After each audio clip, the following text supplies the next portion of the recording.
बालटाल और पहलगाम के लिए रवाना। उपराज्यपाल मनोज सिन्हा ने दिखाई झंडी, तैयारियों का भी लिया जायजा।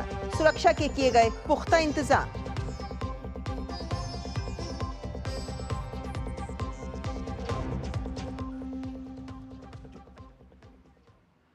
आइए देखते हैं खबरें विस्तार से। संसद में आज हंगामा देखने को मिला। लोकसभा में राष्ट्रपति के अभिभाषण पर धन्यवाद प्रस्ताव पर चर्चा नहीं हुई।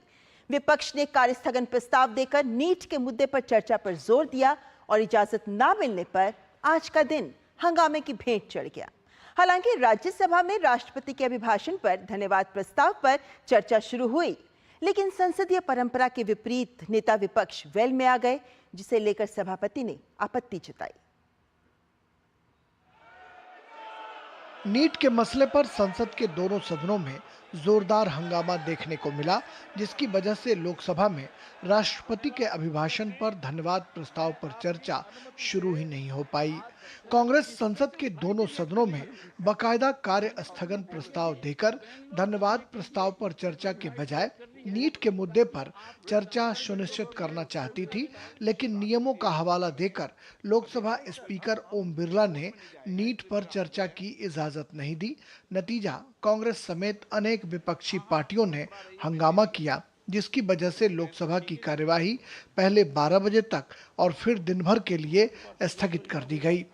सत्ता पक्ष ने विपक्ष पर चर्चा से भागने का आरोप लगाया है। कांग्रेस पार्टी और उनके कुछ दलों ने इस संसद के गरिमा को ताक में रखते हुए आदरणीय राष्ट्रपति का अभिभाषण पे चर्चा करने का जो प्रस्ताव रखना है, उसको विरोध करके वेल में आया है।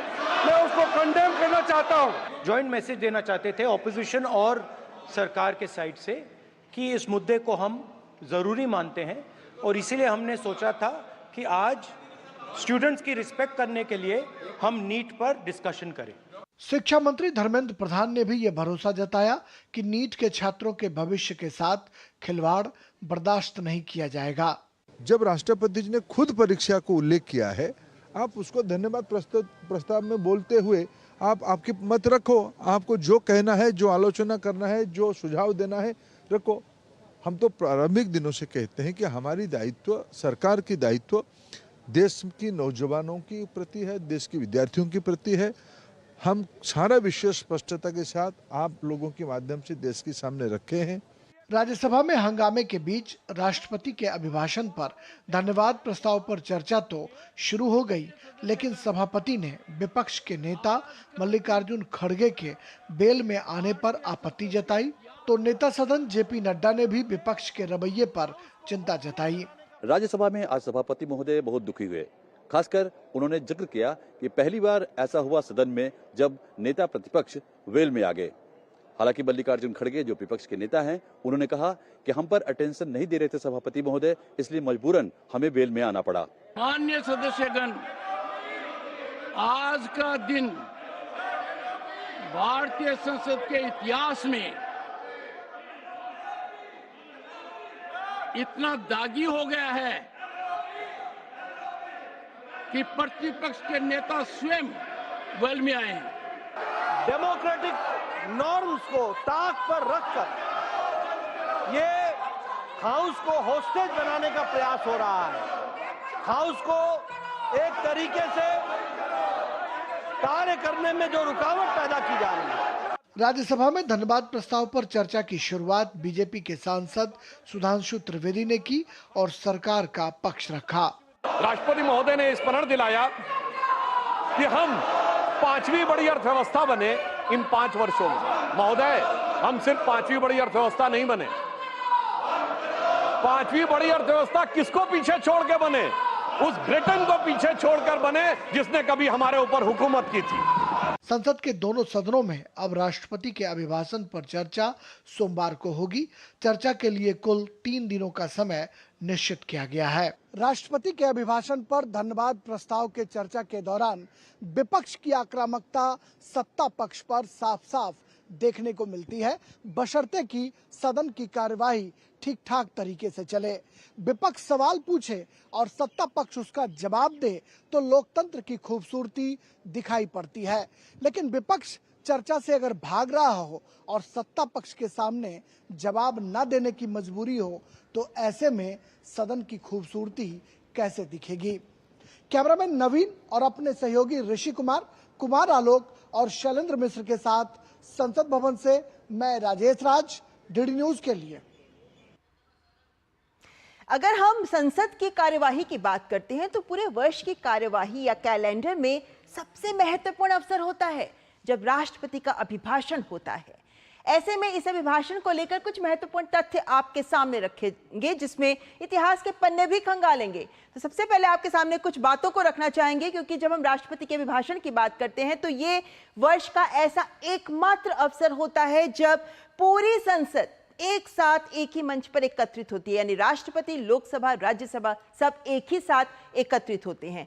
लेकिन ये जो अधिकार है राष्ट्रपति का कि एक सदन या दोनों सदनों की संयुक्त बैठक को संबोधित करें, ये संविधान के द्वारा ही दिया गया है। और संविधान के अनुच्छेद की बात करें तो संविधान का अनुच्छेद 87 राष्ट्रपति को इस बात का अधिकार देता है कि वे एक सदन को यानी लोकसभा या राज्यसभा या दोनों के संयुक्त सत्र को संबोधित करें। आगे बढ़ते हैं क्योंकि इसके जुड़े और कुछ तथ्य आपके सामने रखते हुए जैसा हमने कहा अनुच्छेद 87 है जो राष्ट्रपति को अधिकार देता है।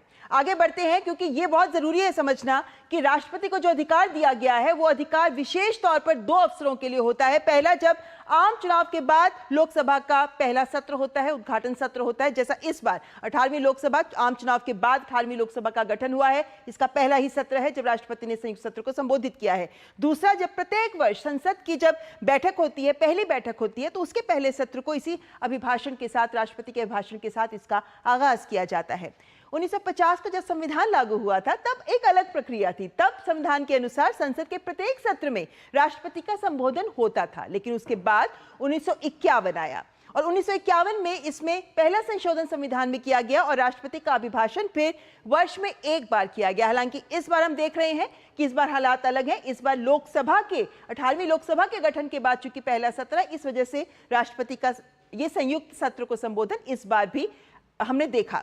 लेकिन वहीं पर अगर हम अभिभाषण की बात करते हैं तो धन्यवाद प्रस्ताव लाया जाता है राष्ट्रपति के अभिभाषण पर और इस चर्चा के दौरान सत्ता पक्ष को घेरने का विपक्ष के सांसदों के पास एक सुनहरा मौका होता है। यानी ये प्रस्ताव पर चर्चा इसलिए बहुत ही महत्वपूर्ण मानी जाती है क्योंकि राष्ट्रपति के अभिभाषण पर धन्यवाद प्रस्ताव के दौरान स्थगन प्रस्ताव लाने की परंपरा कभी नहीं रही है। ये परंपरा शुरू से हम देखते हैं तो कभी ऐसा नहीं हुआ कि ये धन्यवाद प्रस्ताव पर चर्चा को स्थगित करके किसी और मुद्दे को सामने लाया जाए। कुछ उदाहरण आपके सामने रखते हैं। 1978 वो वर्ष है जब 20 फरवरी को राष्ट्रपति का अभिभाषण हुआ, लेकिन 21 फरवरी को चर्चा की शुरुआत होनी थी जो हुई नहीं। क्यों नहीं हुई? अगर आप देखें तो पाते हैं कि कुछ सदस्यों के कुछ मुद्दों को लेकर आपत्ति थी। सभापति ने अपने चैम्बर में उनको बुलाया और फिर सारा मसला सुलझाया गया, जिसके बाद 22 फरवरी को इस पर चर्चा हुई, यानी निर्णय लिया गया। स्थगित नहीं हुआ तब भी राष्ट्रपति के संबोधन के धन्यवाद प्रस्ताव पर चर्चा, हालांकि वो 2 दिन बाद हुई। लेकिन इसी तरीके से एक उदाहरण आपके सामने वर्ष 2000 जब 23 फरवरी को राष्ट्रपति का अभिभाषण दिया गया, जिसके बाद इस पर चर्चा होनी थी। लेकिन इस चर्चा की बात करें तो पाते हैं कि कई स्थगन किए गए, विपक्ष ने हंगामा किया, कई स्थगन किए गए, जिसके बाद बार बार स्थगित होता रहा। लोकसभा राज्यसभा कार्यकाल नहीं हो पाया था, लेकिन उसके बाद यहां तक हालात पहुंच गए कि जो बजट सत्र का पहला हिस्सा था उसमें चर्चा हो ही नहीं सकी। लेकिन उसके बाद दूसरा सत्र जो होता है बजट सत्र का, उसके दूसरे भाग में 18 अप्रैल को चर्चा हुई। ऐसा नहीं हुआ कि चर्चा स्थगित की गई, बल्कि चर्चा बाद में ही सही, लेकिन चर्चा ही हुई, किसी और कार्य को बीच में नहीं लाया गया।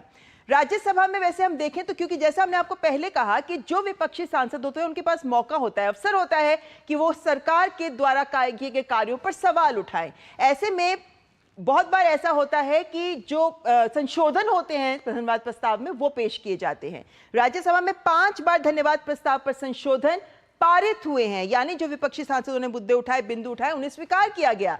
1980, 89, 2001, 15 और 16, आप ध्यान दीजिए यहाँ पे 1980 और 89 वो साल थे जब कांग्रेस सत्ता में थी और 2001, 15 और 16 जब एनडीए सरकार सत्ता में थी। तो राज्यसभा में ऐसा हुआ है जब विपक्षी सांसदों ने धन्यवाद प्रस्ताव पर चर्चा की, संशोधन पेश किया और उनका संशोधन स्वीकार भी हुआ। हालांकि लोकसभा में हम जानते हैं कि सत्ता पक्ष के पास आंकड़ों का बहुमत होता है, इसलिए संशोधन पेश किए जाते हैं, लेकिन वो सफल नहीं हो पाते हैं। ये एक मुद्दा है, लेकिन दीगर बात यह है कि इस वजह से ही धन्यवाद प्रस्ताव बेहद महत्वपूर्ण, इस पर चर्चा बेहद महत्वपूर्ण मानी जाती है, क्योंकि ये सरकार का दृष्टिकोण सामने रखता है। जो अभिभाषण राष्ट्रपति देती हैं, जो संबोधन पेश किया गया, वो सरकार का दृष्टिकोण और वो सरकार के द्वारा ही लिखा जाता है। ये एक संसदीय परंपरा ही रही है, सरकार ही लिखती है और सरकार की लिखी हुई इस भाषण को ही राष्ट्रपति संसद में पेश करती हैं। अभिभाषण के माध्यम से बहुत बार ऐसा होता है कि सरकार की कुछ महत्वपूर्ण नीतियां होती है, सोच होती है, मंशा होती है, जिसे इस अभिभाषण के माध्यम से ही सदन के पटल पर रखा जाता है और इसीलिए यह अभिभाषण बेहद महत्वपूर्ण होता है। उदाहरण देते हैं आपको कि 1985 में राष्ट्रपति ज्ञानी जैल सिंह ने ही राजीव गांधी सरकार की ही एक नई राष्ट्रीय शिक्षा नीति लाने की सोच उसे अपने अभिभाषण में ही पेश किया। तो राजीव गांधी सरकार ने भी राष्ट्रपति के अभिभाषण को ही एक माध्यम बनाया और अपने ये सोच, अपने इस विचार को संसद के सामने रखा। और उदाहरण आपके सामने रखे तो 1985 से हटकर आगे बढ़ते हुए बीच में कई और उदाहरण भी है, लेकिन 2004 की बात करें, सुनामी के बाद मनमोहन सिंह की सरकार थी और उस वक्त उन्होंने आपदा प्रबंधन पर राष्ट्रीय कानून बने इस विचार को राष्ट्रपति के अभिभाषण के माध्यम से ही संसद के सामने रखा था। आगे बढ़े, प्रणब मुखर्जी जब राष्ट्रपति थे उस वक्त की बात करें तो 2015 की बात है, जब राष्ट्रपति प्रणब मुखर्जी ने अपना जो अभिभाषण संसद में संयुक्त सत्र को संबोधित करते हुए दिया, उसमें वित्त क्षेत्र में मोदी सरकार की जो सुधारों की एक सोच थी, जो नीति थी, उसको सामने रखा, उसको साझा किया। और इसीलिए बार बार हम इस बात को, ये तमाम बातें मैं आपके सामने रखी सिर्फ ये दिखाने के लिए कि जब राष्ट्रपति का अभिभाषण प्रस्तुत किया जाता है तो सरकार की सोच जो सामने रखी जाती है, भविष्य का रोड मैप जो सरकार साझा करना चाहती है राष्ट्रपति के अभिभाषण से, उसके धन्यवाद प्रस्ताव पर चर्चा बहुत महत्वपूर्ण है। और विपक्षी सांसदों को इसमें एक अवसर तलाशना चाहिए सरकार को घेरने का, ना कि कार्यवाही को बाधित करना चाहिए। करेंगे इस मसले पर चर्चा, लेकिन उससे पहले यहां रुकेंगे एक ब्रेक के लिए।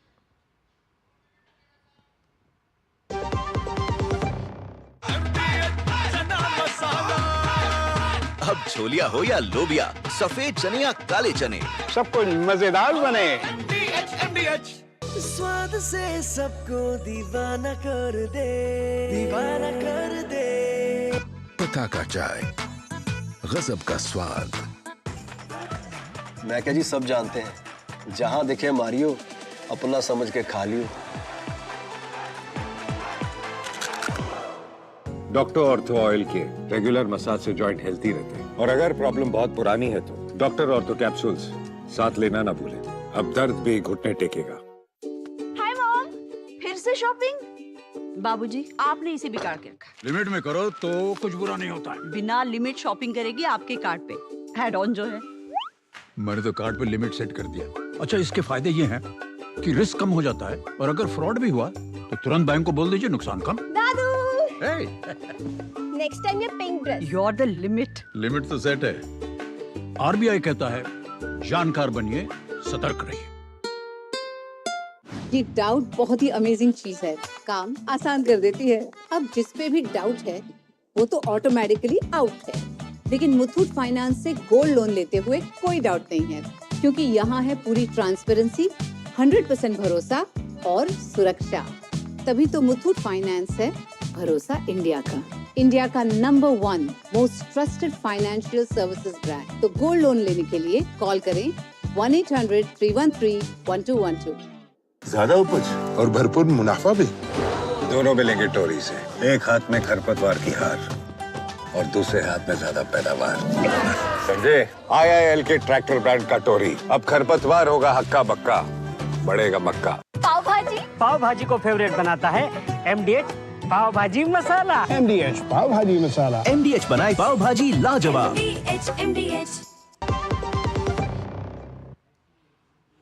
और ब्रेक के बाद आइए रुक कर लेते हैं हमारी आज की चर्चा का, क्योंकि हम लगातार ये बात कर रहे हैं कि संसद की कुछ परंपराएं हैं, संसद की गरिमा है, जिनको निर्वहन करना सत्ता पक्ष के साथ साथ विपक्ष की भी जिम्मेदारी है। और इसी से जुड़ा है हमारा आज का विशेष, जो कहता है विपक्ष संसदीय परंपराओं से विमुख क्यों।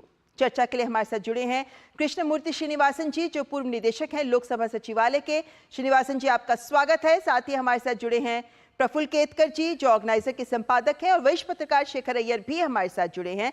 सभी मेहमानों का हम स्वागत करते हैं। और सबसे पहले श्रीनिवासन जी, आपसे ये सवाल करना चाहेंगे, जैसे हम लगातार आंकड़ों के लिहाज से घटनाओं के उदाहरण देते हुए भी ये बात को सामने रख रहे थे कि जो संसदीय परंपराएं हैं उसके तहत कभी भी राष्ट्रपति के अभिभाषण के धन्यवाद प्रस्ताव पर चर्चा स्थगित नहीं की जाती है।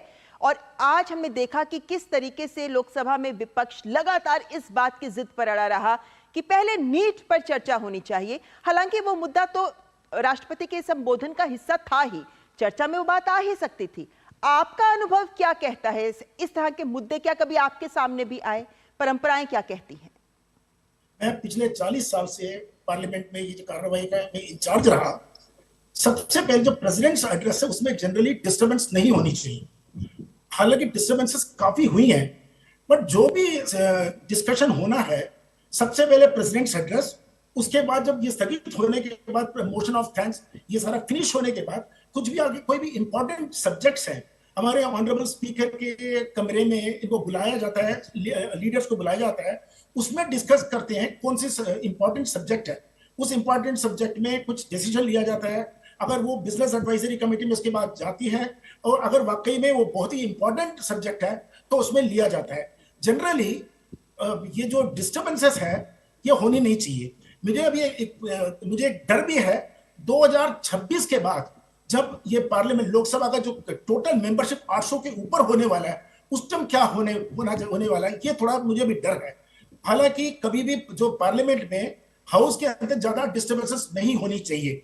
मैं पहले बहुत डिस्टर्बेंसेस देखा है, मॉर्निंग में डिस्टर्बेंसेस होता है और इवनिंग में कुछ कोरम नहीं होता था, वो उससे कभी कभी संसद को स्थगित करना पड़ा और कभी कभी रात 12 बजे तक ये डिस्कशन चलता था।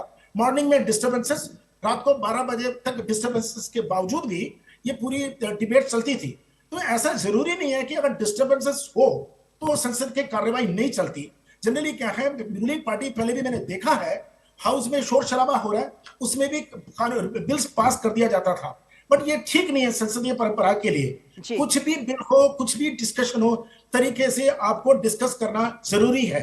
रूलिंग और अपोजिशन दोनों में आपस में एक लचक होने के बाद, लचक होनी चाहिए, दोनों आपस में फ्लेक्सिबल होने चाहिए, बातचीत की जानी चाहिए उसके बाद, ताकि कार्यवाही बाधित ना हो। लेकिन ऐसे में प्रफुल्ल केतकर जी, आपको भी लंबा अनुभव है इस बात का, आप भी बहुत करीब से देखते रहे हैं संसदीय कार्यवाही को। जैसा श्रीनिवासन जी ने बोला कि विवाद तो होते ही है, असहमति तो होती ही है, बातचीत के माध्यम से उसे दूर किया जाना चाहिए। और यह बात मानी जाती है कि यह सत्ता पक्ष की जिम्मेदारी बनती है कि वो विपक्ष के साथ बातचीत करे ताकि कार्यवाही सुचारू रूप से चले। आज जो सदन में हुआ, लोकसभा में हुआ, क्या उसमें दोनों की जिम्मेदारी मानी जानी चाहिए? क्योंकि विपक्ष तो अड़ा हुआ दिखा ही कि पहले बात हो स्थगन प्रस्ताव माने आप, नहीं तो हम काम नहीं होने देंगे। देखिए ममता जी, मैं तो पहले मुझे ये अपेक्षा थी कि शायद राष्ट्रपति के अभिभाषण जब चल रहा था तभी उसी समय कुछ शायद हंगामा ना हो, क्योंकि विपक्ष जिस मानसिकता में है, अभी से नहीं, चुनाव जब से चल रहा था तभी से जिस मानसिकता में है, और खास करके राहुल गांधी अभी विपक्ष के नेता के रूप में चुने जाने के बाद जिस तरह का उनका पॉलिटिकल पोस्चरिंग है वो एग्रेसिव रहेगा। मुझे लगता है कि ये सही में नीट पर कार्रवाई, नीट पर जो चर्चा है उसकी मांग से भी ज्यादा एक पॉलिटिकल स्कोर करना, और उसके लिए राज्यसभा में भी हमने देखा जिस तरीके से पहली बार किस तरीके का हंगामा हुआ कि विपक्ष के नेता भी वेल में आ गए और सभापति जी ने जिसके बारे में बहुत आपत्ति जाहिर की। लेकिन मूल मुद्दा जो है वो ये है कि राष्ट्रपति के अभिभाषण में बहुत सारे ऐसे विषय है, बहुत सारे ऐसे मुद्दे हैं, चाहे वो 10 साल की उपलब्धियां क्यों ना हो, चाहे चुनाव की प्रक्रिया को लेकर राष्ट्रपति जी ने कल अभिभाषण में जो कहा है उसके संबंध में हो, या फेडरलिज्म के संबंध में जो विषय रखा है उस संबंध में हो, आने वाले समय में सरकार की जो प्रायोरिटीज है, चाहे वो ईवी व्हीकल्स के बारे में या ऑल ओवर ग्रीन पॉलिसीज के बारे में हो, पर्यावरण से जुड़े हुए, या इवन नीट जैसे विषयों के बारे में हो, तो आपको इन सारे विषयों पर चर्चा करने से किसी ने रोका नहीं है। लेकिन राष्ट्रपति के अभिभाषण पर, धन्यवाद प्रस्ताव पर जब चर्चा होती है तो उसका फलक जो है वो केवल एक विषय पर मर्यादित नहीं हो सकता, उसको बड़े इसमें रखा जाना चाहिए। जी। और वही शायद आज स्पीकर और राज्यसभा में भी राज्यसभा के अध्यक्ष करने की कोशिश कर रहे थे। जी। दुर्भाग्य से वो हुआ नहीं है। इसके कारण होगा क्या कि शायद पॉलिटिकल स्कोर तो एक दूसरे पर किए जाएंगे, लेकिन जो अपेक्षित कार्रवाई है, क्योंकि अभी तो नई संसद बनने के बाद 18वीं संसद की कार्रवाई जो शुरू हुई है जी। ऐसे में जो महत्वपूर्ण विषय चर्चा में आकर जिस पर बिल बनने हैं, जिस पर विषयों पर चर्चा होनी है, वो दुर्भाग्य से नहीं हो पाएगी। और देश ये उम्मीद करता है कि ऐसा ना हो, बल्कि सकारात्मक चर्चा हो। शेखर जी, ऐसे में आज हमने देखा कि संसदीय कार्य मंत्री ने लगातार इस बात को सामने रखा कि जो मुद्दे चाहते हैं उस पर चर्चा होगी, लेकिन अभिभाषण में भी तमाम मुद्दे ऐसे आए हैं राष्ट्रपति के जिन पर आप अपनी बात रख सकते हैं। विपक्ष माना नहीं। क्या सेल्फ गोल करता दिख रहा है विपक्ष? क्योंकि उनके पास तो मौका है सरकार को घेरने का। बिल्कुल ममता जी, जैसे आपने शुरू में कहा था, क्योंकि राष्ट्रपति जी का अभिभाषण में ही इस मुद्दे को जिक्र किया गया है, सरकार क्या कार्रवाई कर रही है, तो ये डिबेट में ही जो मोशन ऑफ थैंक्स की डिबेट एक औपचारिक व्यवस्था है, उसी में ये सारे बातें रख सकते थे, इस पे कोई रोक नहीं है। लेकिन जैसे अभी प्रफुल्ल जी भी बता रहे थे, क्या पॉलिटिकल स्कोरिंग के ज़्यादा की सोच था, इसीलिए या उनको लग रहा था भाई देर होते होते सरकार की कार्रवाई शुरू हो जाएगी। तो कई लोगों को अभी सीबीआई लेने के बाद आप देख रहे हैं कि झारखंड, बिहार, गुजरात, कई स्कूल प्रिंसिपल को, कई वाइस प्रिंसिपल को, कई टीचर्स को भी गिरफ्तार हुए। जांच चल रही है, तेजी से चल रही है। साथ में एक कमेटी भी बिठाया गया है, जो कमेटी ने आज सुझाव बाकी लोगों से, मतलब जनरल जनता से भी मांगी है, बच्चों की पेरेंट्स से भी सुझाव मांगे हैं कि कैसे ये सिस्टम को और बेहतर किया जाए।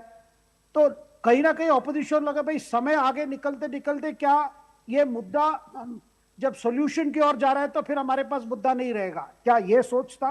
लेकिन मुझे लगता है कि जब नए पार्लियामेंट गठित हुई है, ये पहले सेशन है और पहला ये डिबेट है, ये अच्छी डिबेट कर सकते थे। अभी भी मुझे लगता है कि मौका है भाई, डिबेट पे पार्टिसिपेट कर लीजिए और सारी बातें रखिए। लेकिन ये कंडीशन डालना कि पहले इस पर एडजॉर्नमेंट कीजिए फिर जाके करेंगे, जब परंपरा रही है कि मोशन ऑफ थैंक्स प्रेसिडेंस लेता है और उसके बाद ही बाकी चीजें आती है, ये बड़ी क्लियर है।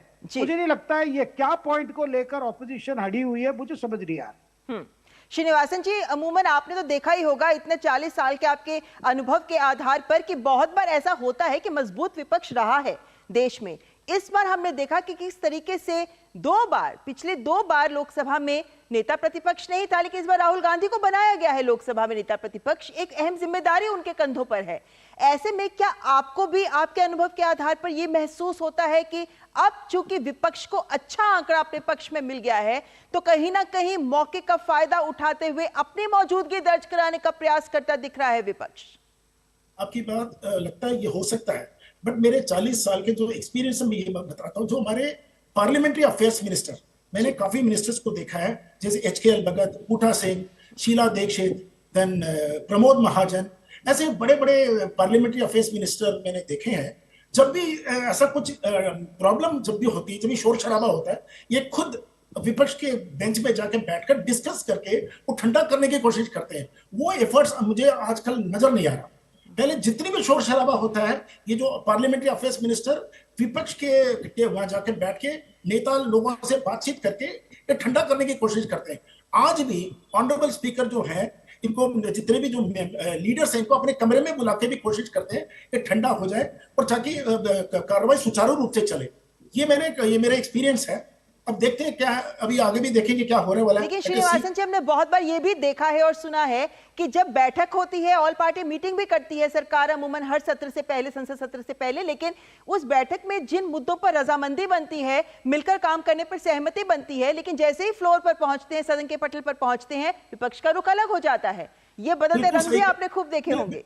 बिल्कुल सही कहा, मैंने खुद ने देखा है। इसकी कोई दवाई नहीं है। अब बताइए, अगर मीटिंग में डिस्कस करने के बाद हाउस में आके शोर शराबा करने से, तो इसका कोई दवाई नहीं है, इसका कोई आप सोल्यूशन नहीं है। सोल्यूशन ये है कि कैरिस्मेटिक कोई लीडर हो, इनको समझाने की कोशिश करे। जो पार्लियामेंट्री अफेयर्स मिनिस्टर का यहाँ पे सबसे ज्यादा रोल है, और इनको बैठ के अपने चाय में बुला के बातचीत करा के ठंडा कर सकते हैं। ये एफर्ट्स होनी चाहिए, ये नहीं कि यानी एक प्रयास ही करना पड़ेगा श्रीनिवासन जी, और ये सत्ता पक्ष की ओर से किया जाना है। प्रफुल्ल केतकर जी, आपको लगता है कि सरकार इस दिशा में अब गंभीर प्रयास करेगी? जैसा श्रीनिवासन जी ने कहा कि काम करे संसद, इसके लिए संसदीय कार्य मंत्री की जिम्मेदारी बहुत बढ़ जाती है।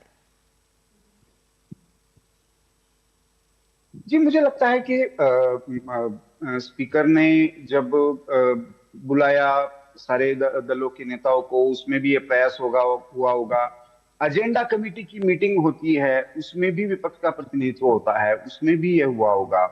और आगे भी मुझे लगता है सरकार, क्योंकि प्रधानमंत्री जी ने जैसे कहा कि शायद सरकार चलाने के लिए तो बहुमत की आवश्यकता होती है, लेकिन देश चलाने के लिए तो सहमति बनानी पड़ती है, और उसमें दोनों।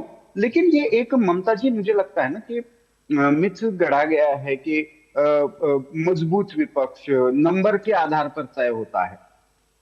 हमने देखा है राजीव गांधी जी के पास ब्रूटल मेजॉरिटी, 413 की मेजॉरिटी थी, लेकिन उस समय भी विपक्ष संख्यात्मक दृष्टि से कमजोर रहते हुए भी एक इतना मजबूत था कि चाहे वो बोफोर्स वाला मामला हो, चाहे वो पोस्टल बिल वाला मामला हो, उस पर उन्होंने सरकार को घेरने का काम किया था। तो मैं ये नहीं मानता कि संख्या के आधार पर होता है, और संख्या के आधार पर होता है तो बंगाल के मामले में ये चर्चा होती कि भाई प्रफुल्ल जी, बिल्कुल आपने मुद्दा तो सही पकड़ा है, लेकिन बात वही आ जाती है कि चाहे कम संख्या हो या अधिक संख्या हो, मजबूत विपक्ष या आक्रामक विपक्ष। शेखर जी, बहुत संक्षेप में, ये एक ऐसे दुविधा वाला सवाल है जिसका जवाब कहां से मिल पाएगा, क्योंकि देश देख रहा है कि एक रचनात्मक सकारात्मक चर्चा संसद में होनी चाहिए, खास तौर पर धन्यवाद प्रस्ताव पर। बिल्कुल, देखिए, सारे पार्लियामेंट है बहस के लिए, पार्लियामेंट थोड़ी है डिसरप्शन के लिए।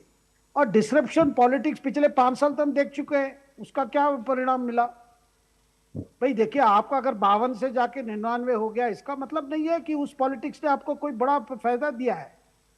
आप विपक्ष के भूमिका करते करते अगर आपकी वो लाइन ठीक थी तो अब तक तो परिणाम अलग आना चाहिए था। बिल्कुल, मुझे लगता है कहीं ना कहीं विपक्ष अच्छी डिबेट से भाग रहा है। क्या डिबेट करने के लिए पॉइंट्स कमी है, या दूसरी चीज भी हमने देखा है, डिबेट अगर शुरू भी होती है, अपने बात रखते हैं, फिर डिसरप्शन शुरू हो जाता है, यानी दूसरी पक्ष सुनना नहीं चाहते। देखिए, दोनों पक्ष सुनना चाहिए, लोग तय कर लेंगे भाई प्रॉब्लम क्या है, उसकी हालत क्या है, सरकार क्या कर रही है, ना कर रही है। इतनी कॉन्फिडेंस विपक्ष को क्यों नहीं है अपने बातों रखकर लोगों को? बिल्कुल शेखर जी, तो आपने सही बिंदु उठाया कि चर्चा से भागता नजर आ रहा है विपक्ष। क्या तैयार नहीं है विपक्ष? क्या 2 दिन की तैयारी के बाद वापस रुख स्पष्ट कर लेगा अपना विपक्ष? तमाम सवाल हमारे सामने हैं जिन पे देखना होगा, लेकिन उम्मीद की जाती है कि विपक्ष अपना आक्रामक रुख नहीं, सकारात्मक रुख लेकर संसद में पहुंचे। फिलहाल मेरे सभी मेहमानों का बहुत बहुत धन्यवाद हमारे साथ इस चर्चा में जुड़ने के लिए। और न्यूज़ नाइट में यहां वक्त चला एक ब्रेक का, अब बने रहे हमारे साथ, हाजिर होंगे कुछ और खबरों के साथ। MDH का किचन किंग किचन में हो तो हम सब कुछ बना सकते हैं। बैंगन का भरता, आलू गोभी, भिंडी मसाला और भी बहुत कुछ। MDH